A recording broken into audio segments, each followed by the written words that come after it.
Hello मेरे प्यारे दोस्तों, कैसे आप लोग? ठीक है।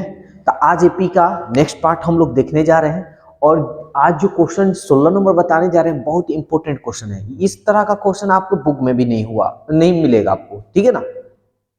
तो इस क्वेश्चन को बहुत अच्छी तरह से देखिएगा, बहुत आसान तरीका से बतलाएंगे, कोई डिफिकल्ट तरीका से नहीं बताएंगे, क्योंकि ये क्वेश्चन आपके गाइड में दिया हुआ है, ठीक है ना।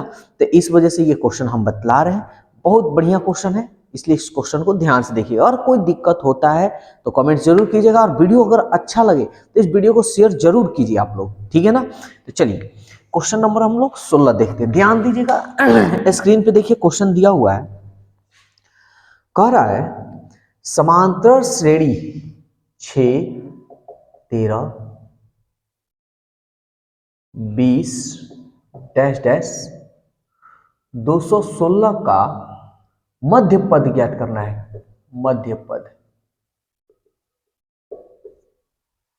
ठीक है ना। तो मध्य पद कैसे ज्ञात करेंगे? मेन चीज बात ये है, आपको मध्य पद ज्ञात करना है तो कैसे आप मध्य पद ज्ञात कीजिएगा? तो सबसे पहले आपको एक काम करना होगा, आप इसका पदों की संख्या आप ज्ञात कर लीजिए, ठीक है ना। तो चलिए पहले हम देखते हैं ए का मान 6 और डी का मान दूसरा पद में से पहला पद घटा लेंगे। 13 में से 6 गया 7। अंतिमवा पद यानी एनवा पद 216 दिया है। 216 देखिए, ये मानिएगा मत, अगर आपका सब्जेक्टिव है, ये तो ऑब्जेक्टिव है तो हम डायरेक्ट बना सकते हैं कहीं भी पीछे। लेकिन आपका किताब में सब्जेक्टिव दिया है, आई मीन पूरा लॉन्ग टाइप का क्वेश्चन है, तो उसको बनाइएगा तो मान लीजिएगा कि माना पदों की संख्या n है, ठीक है। ये ऑब्जेक्टिव है इसलिए हमको मानने की जरूरत नहीं है।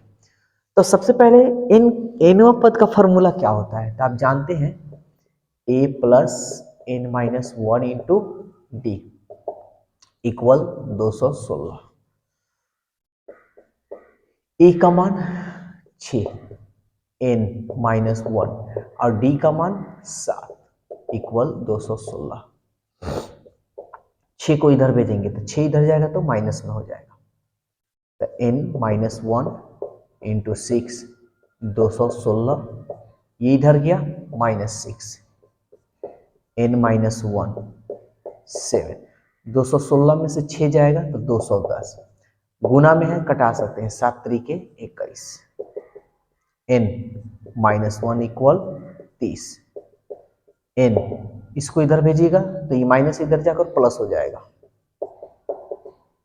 इसलिए n का मान आपका क्या होगा 30 और 1 31। तो पदों की संख्या तो आपको मालूम हो गया। अब ध्यान दीजिएगा कि मध्य पद ज्ञात करना है, ठीक है ना। तो मध्य पद तो मध्य पद क्या होगा, एक फॉर्मूला याद रखिएगा, n प्लस 1/2 वा पद, इसका जो भी मान आएगा, अब इसी का आपको मान निकालना है, ठीक है। जैसे थोड़ा सा समझ लेते हैं, यहाँ पे आपको एग्जांपल थोड़ा दे देंगे तो क्लियर हो जाएगा। जैसे मान लीजिए 1 2 3 4 5 ऐसे दिया हुआ है, और हम पूछ रहे कि भाई मध्य में कौन है, तो सीधा कहिएगा कि सर 3 है। तो देखिए कैसे, अंतिम में कितना कितना अंक है ये देखिए ना, 1 2 3 4 5, 5 गो है ना, तो 5 में 1 जोड़ लीजिए, अब बटा 2, 5 और 1 6, 6 में 2 से भाग दीजिएगा 2 3 6, देखिए तो तीसरा नंबर है ना 3 मध्य पद, ठीक है। इसी तरह कोई भी आपका संख्या हो तो अंतिम पदों की संख्या को लेकर उसमें 1 जोड़ दीजिएगा और 2 से भाग दीजिएगा, वही आपका मध्य पद हो जाएगा, ठीक है। चलिए अब आगे हम लोग बढ़ते हैं। इसको उतना जानने की जरूरत नहीं था, लेकिन हल्का फुल्का एग्जांपल देकर समझा दिए। अब देखिए n का मान क्या है, 31 प्लस 1/2 हुआ पद।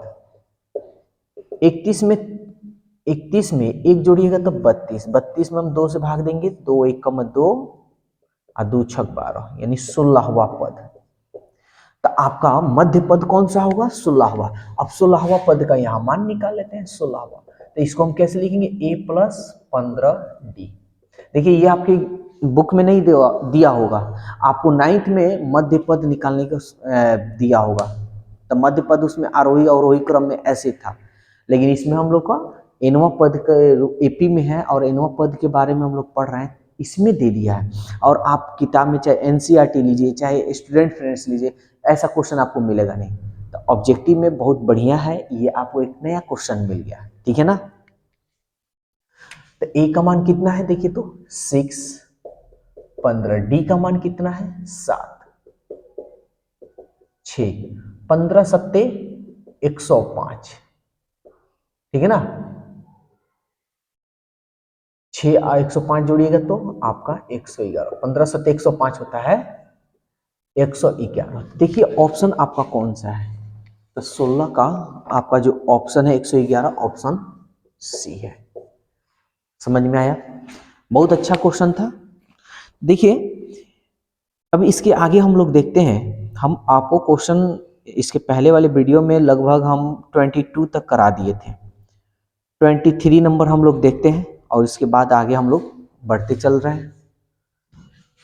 23 नंबर, क्योंकि ये कल क्वेश्चन छूट गया था, हम नहीं ध्यान दिए थे, छूट गया था। तो 23 नंबर देखते हैं।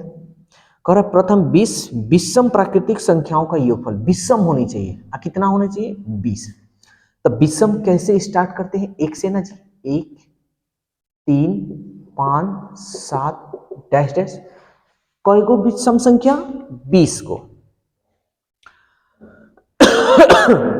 तो प्रथम 20 विषम संख्याओं का योगफल हमको ज्ञात करना है, तो हम लोग कैसे ज्ञात करेंगे समझते हैं।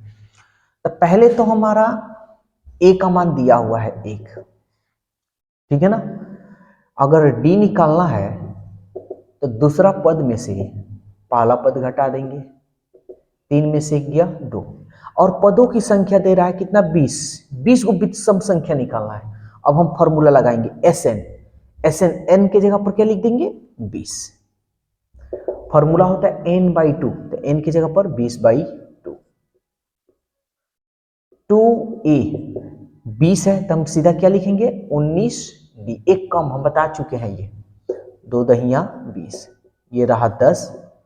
तो ए का मान 1 19 और डी का मान क्या है 2,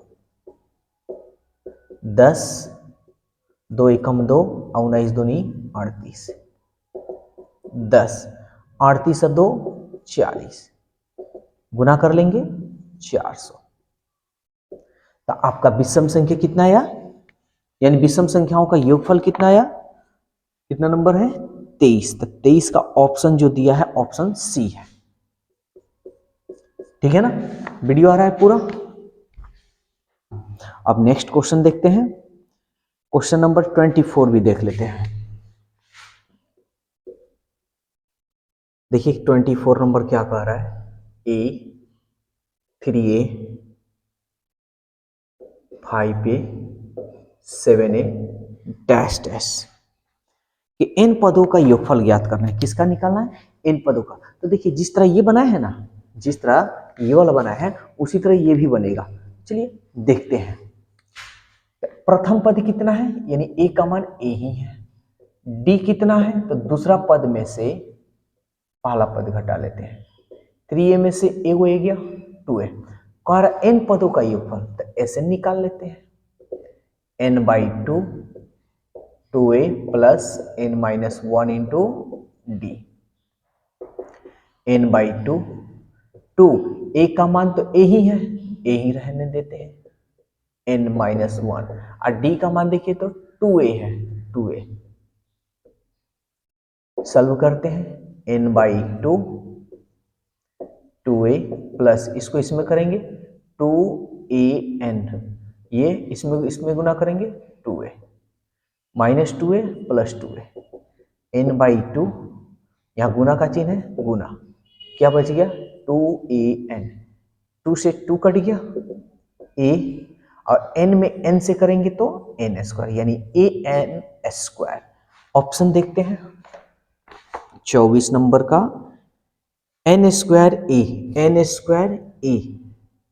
ऑप्शन सी। इसको पहले लिखे या इसको बाद में लिखे कोई फर्क नहीं पड़ता है, ठीक है। अब दे रहा है 25 नंबर। देखिए 25 नंबर जो क्वेश्चन है वो थोड़ा हटकर है। देखते हैं क्वेश्चन नंबर 25, बहुत बढ़िया क्वेश्चन है और इस क्वेश्चन के लिए बस एक छोटा सा फॉर्मूला आपको याद रखना होगा, ठीक है।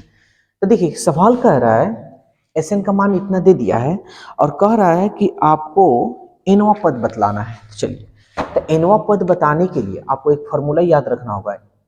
nवां पद का फॉर्मूला होता है Sn माइनस Sn-1। ये फॉर्मूला होता है, इस फॉर्मूला को आप लोग अच्छी तरह से याद रखिएगा। तो Sn का तो मान दिया हुआ है, हम लिख देंगे, लिख दिए माइनस। अब ध्यान से समझिएगा, यहाँ n था तो n है, यहाँ n-1 है तो n की जगह पर क्या रखिएगा, n-1। चलिए रख लेते हैं 2, n की जगह पर n-1 का होल स्क्वायर, प्लस है तो प्लस n की जगह पर n-1। कहीं दिक्कत है, कहीं दिक्कत है तो जल्दी से कमेंट्स कीजिए। कहीं नहीं दिक्कत है, गम सही है। अरे भाई यही तो हम बताते हैं कि दिक्कत है। देखिए माइनस है ना, तो यार ब्रैकेट में रखिएगा, पनौती है, इससे थोड़ा बचकर ही रहना है। तो अब समझते हैं next step. 2n² plus 5n minus 2 a minus B the whole square पे तोड़ देते हैं, a² plus b² minus 2a और ये रहा b प्लस इसको इसमें गुना कर लेते हैं 5n माइनस 5, ये ब्रैकेट बंद, 2n² प्लस 5n माइनस 2, ये इसको गुना कर लेते हैं n², एक एकम 1 माइनस 2 एकम 2, 2n, अब plus 5n minus 5, 2n² plus 5n minus, इसको इसमें कर लेते हैं, ये हो गया हमारा 2n² प्लस 2, 2 दूनी 4n, ये हो गया प्लस 5n और माइनस 5, 2n² प्लस 5n। चाहे तो ब्रैकेट हटा सकते हैं यहाँ पे, नहीं तो जोड़ घटाव कर तो हम हटाइए दे रहे हैं, थोड़ा समय बचेगा। Minus 2n² minus plus minus 2 minus minus plus 4n minus plus minus 5n minus minus plus, तो ये प्लस माइनस कट गया, ये भी प्लस माइनस कट गया। अब देखिए कि क्या बच गया है आपका 4n, तो लिख देते हैं 4n और क्या बच गया -2 और यह 4 5, तो ये बड़ा है प्लस, अब प्लस माइनस घटाएंगे 5 में से 2 गया 3, यानी 4n प्लस 3 आपका आंसर आया। तो ऑप्शन कौन सा है आपका, कितना नंबर क्वेश्चन है, क्वेश्चन नंबर 25। तो 4n प्लस 3, 4n प्लस 3 यानी आपका जो ऑप्शन है ए है, ठीक है। तो बस आज के लिए इतना ही। देखिए आपको कितना क्वेश्चन बतलाएं, 1 2 3 और ये रहा 4, तो लॉन्ग क्वेश्चन था थोड़ा, ये 4 क्वेश्चन बताएं। अगर आप चाह रहे हैं कि हम ज्यादा क्वेश्चन बताएं तो आप लोग इस वीडियो को ज्यादा से ज्यादा शेयर और कमेंट जरूर कीजिए। और देखिए सब्सक्राइब अगर आप किए हैं तो बेल आइकन दबाना बिल्कुल मत भूलिएगा। बेल आइकन दबाने से नहीं होगा, बेल आइकन दबाने के बाद उसमें ऑल क्लिक कीजिएगा। तो इसमें होता है, इसमें कोई आपका पैसा वैसा खर्च होने वाला नहीं है, या आपका डाटा उटा कोई खर्च होने वाला नहीं है। इससे ये होता है ना कि जैसे हम वीडियो बनाकर जैसे छोड़ेंगे ना, तो आपके पास एक नोटिफिकेशन चला जाएगा, एक मैसेज चला जाता है कि हाँ मेरा वीडियो आया है, तो आसानी से आप देख सकते हैं। कहीं भी रहिएगा तो मैसेज आएगा तभी मालूम चलेगा। अगर वो बेल आइकन दबा दें, ऑल नहीं क्लिक करते हैं तो कोई फायदा नहीं, तब आपको फिर यूट्यूब खोलना पड़ेगा, आपको मालूम करना होगा सर का वीडियो आया कि नहीं आया, ठीक है। तो वीडियो अगर अच्छा लग रहा है तो इसे शेयर करें, अपनी राय कमेंट्स बॉक्स में जरूर दें। तो आज के लिए बस इतना ही, फिर हम लोग नेक्स्ट वीडियो में मिलेंगे, ठीक है ना। और हाँ इसी चैप्टर के साथ अभी मिलेंगे, अभी ये चैप्टर अभी बाकी है, ठीक है। तो आज के लिए बस इतना ही, फिर हम लोग कल मिलेंगे नए वीडियो के साथ, नए टाइमिंग के साथ। ओके पापा।